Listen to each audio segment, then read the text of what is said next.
अगर उस ऑथर की आप बुक देखेंगे और अगर आप देखेंगे जब वो उसमें लिखता है, वो अपनी बात को खुद ही कॉन्ट्रडिक्ट करता है।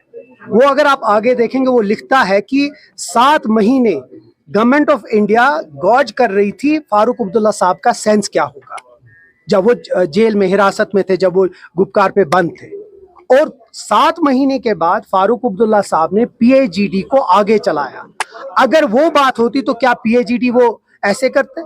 तो फिर पीएजीडी बनती नहीं। और पीएजीडी को किसने तोड़ा? हमने नहीं तोड़ा, उन लोगों ने तोड़ा जो हमारे पीएजीडी से बाहर थे। तो ये मुझे लगता है एक फिगमेंट ऑफ इमेजिनेशन। और जो ये ऑथर है, अगर आप उनकी बात पे भरोसा करते हैं तो आप देखिए पीडीपी के जो पेट्रन है उसके बारे में जो अल्फाज उसने इस्तेमाल किए, शायद बहुत शाइस्ता अल्फाज है।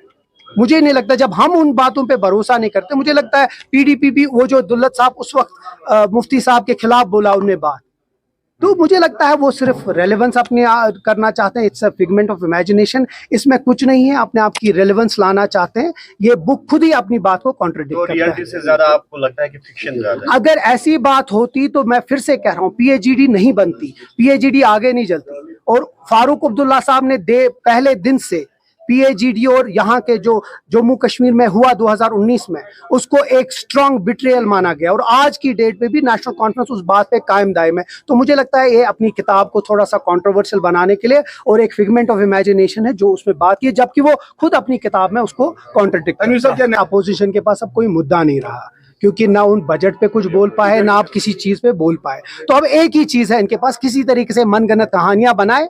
नेशनल कॉन्फ्रेंस मजबूत है।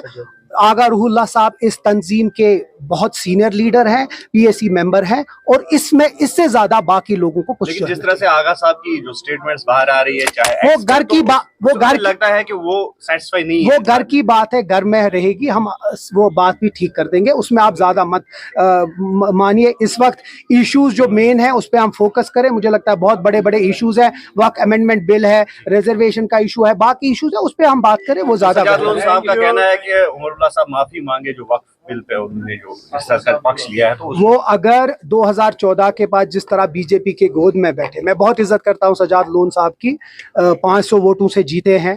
मुझे लगता है अगर वो माफी मांगे 2014 के बाद जो हुआ, 2019 उनकी वजह से हुआ, वो उसी कैबिनेट में बैठे जिस कैबिनेट में बीजेपी के लोग थे, और उसी कैबिनेट में जिस कैबिनेट ने 2019 के बाद जो आज ध्यान मिले, अगर वो माफी मांगते हैं उसके बाद हम